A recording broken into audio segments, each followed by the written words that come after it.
Hello everyone, I'm pretty sure na kaya kayo nandito sa video na to is nagtatanong kayo or naghahanap kayo ng information kung paano makakuha ng Student Driver License Permit sa LTO ngayong 2024. So ito na sa video na to, mabilisan lang, papakita natin kung paano yung step by step process kung paano makakuha ng Student Driver License Permit. Tara na! And ayun nga pala guys, sa requirements naman para makuha ng Student Driver License Permit is yung APL form na pwede mo namang i-download or available siya doon sa website ng LTO or may binibigay din naman doon sa LTO mismo. Pero I suggest guys na mag-print na lang kayo ng sarili nyo para masagutan nyo na agad, less time consume doon sa pagkuha nyo ng permit nyo. So next is yung PSA guys hindi NSO. So, kailangan nyo ng original, kailangan dala nyo yan, huwag nyo kakalimutan, at isang photocopy nun at isang valid ID kung kayo naman is meron kayong national ID o yun din, dali nyo na rin yun just in case, tapos i-photocopy nyo na rin para sigurado. And next is yung sa TDC which is Theoretical Driving Course Certificate, yun, maraming yung TDC o LTO accredited na mga driving school dyan which is na kadikit, for sure naman kadikit lang yun ng mga LTO katulad ng sa amin. And ayun, magtitake kayo ng 15 hours pero pwede rin naman yung online katulad ng ginawa ko, nag-online ako. Kaso alam nyo na online, so magbabayad kayo ng more dun. Unlike dun, pero maganda dun kasi pwede nyo i-take yun anytime. And next is yung medical certificate na sa syempre LTO accredited clinics, doon kayo pumunta pa rin. So I'm pretty sure naman na doon sa LTO na yun meron pong malapit na medical clinic lang din na ayun, malapit lang sa kanila na accredited. Tapos ito, make sure nyo na pag kukuha kayo ng medical certificate, ang kunin nyo na is 2 copy. Ang sa case ko kasi binayaran ko doon is 600 na, tapos ng 2 copy yung kinuha ko, so nag-add lang ako ng 20 pesos for another copy. So the reason behind it na kaya 2 yung kinuha kong medical certificate is para gamitin sa non-pro license ko sa pagkuha ko noon. So yung isang copy is gagamitin ko dito sa pagkuha ng Student Driver License Permit. So next is yung another copy is para sa pagkuha ko ng non-pro kasi valid naman yung medical certificate for 2 months.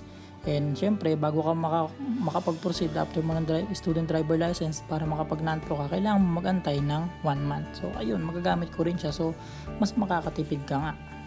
So kaysa naman pagkatapos mo dun medical ka na naman, diba? So ayun, yun pala yung kailangan yung gawin. Make sure nyo na 2 yung kukunin yung medical certificate. And next is yung syempre para naman sa mga sa age 18 years old din above or sa pagka below naman is kailangan nyo ng parental guardian consent. Ayun nga. And next is yung valid ID which is yung passport or anything like national ID. That's it. And ayun, yung online LTMS account, and makakapag-create kayo niyan after nyo matapos yung TDC nyo, and required nyo pumunta dyan or gumawa dyan ng account. Kasi dyan mo ipoprovide yung mga info mo like full name, mother's name, father's name, yung status nyo kung married or single ba kayo, blood type nyo, which is yung pinaka-important para ma-access ng LTO yung mga info nyo. Ayun. So, ayun yung pinaka-importante is yung parang license ID number nyo, dun yung makukuha yan na ipoprovide nyo mamaya doon sa LTO. And ito nga pala yung sinasabi ko na online TDC. For example, yung sa akin, na nag-take ako ng online TDC since I'm currently working as a full-time na, so wala akong time magpunta sa LTO mismo sa driving school na kailangan mag-consume ng 15 hours na sa TDC na on-site. So 3 araw na absent yun if ever kasi 5 hours per day lang yun or depende yun sa driving school nyo pero magko-consume pa rin. So I take this online TDC para makuha ko yung certificate. So it takes time para matapos ko to, pero ayun natapos din naman. And that's it, para mas makatipid kayo sa oras nyo, pero syempre mas gagastos kayo ng mahal since online to, mas magbabayad kayo ng konti, which is sa akin, sa case ko, binayaran ko dito is 1,400. Pero kung hindi naman kayo mag-take ng online, pwede nyo yun i-take ng 1,000 pesos lang. Or I recommend din naman na mag-check kayo dun sa mga posting nung sa barangay nyo like SKs or sa barangay nyo mismo, kasi meron sila minsan ino-offer dun like yung pre-student TDC, yung ganun, may ino-offer yung mga SK dun na mga libreng ganun. So i-grab nyo, check nyo. So kung wala naman, ayun, kailangan nyo talagang gumastos. And then after that, matapos nyo na yung online TDC nyo or yung TDC nyo, kailangan nyo nang pumunta doon sa driving school nyo kung online kayo, or syempre kung nag-take naman kayo ng TDC na on-site, so nandun na mismo kayo. After nyo nun, makukuha nyo na yung TDC certificate nyo. And so ayun, next step, after nyo makuha yung TDC certificate nyo, magpapamedical na kayo. And ang gagawin lang naman test dyan is yung sa labo ng mata nyo, or yun nga, check kung visible ba sa inyo yung kalsada, kung nakasalamin kayo or without the glasses. Well, in my case, may salamin ako, so nakalagay dun sa result ko is kailangan ko ng salamin while driving. And ayun nga, after na magpa-medical, syempre pupunta na kayo sa LTO, which is in my case sa LTO San Jose del Monte, Bulacan, which is bago lang sa amin. And guys, sobrang bilis dito since ang konti lang ng mga pumupunta dito kasi bagong tayo lang to. And ayun nga, sobrang bilis ng process sa amin dito.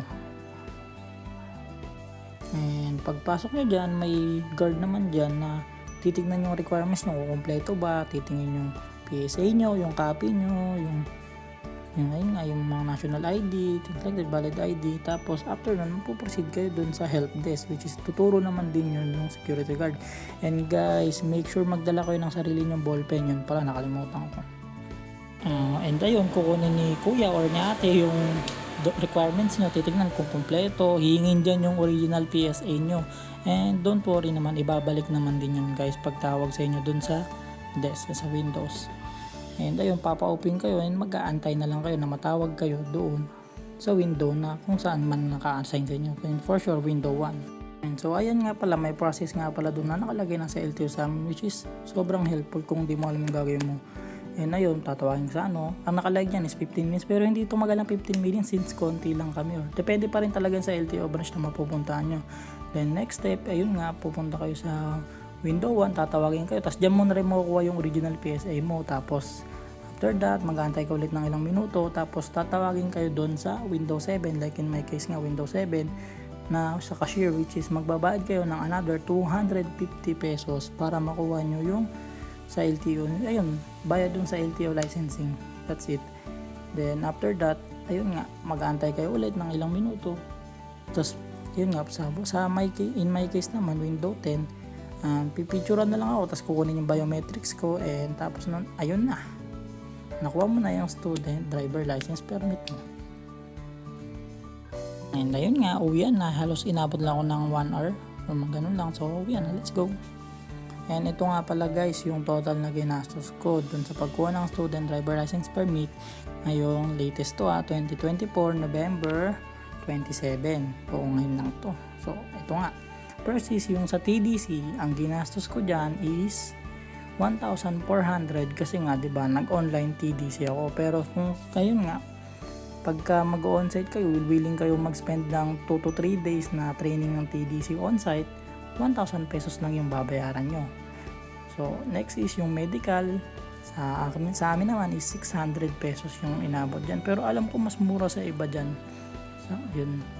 Then next is yung sa LTO fee, which is yun nga, yung sa pag-ano ng license nyo.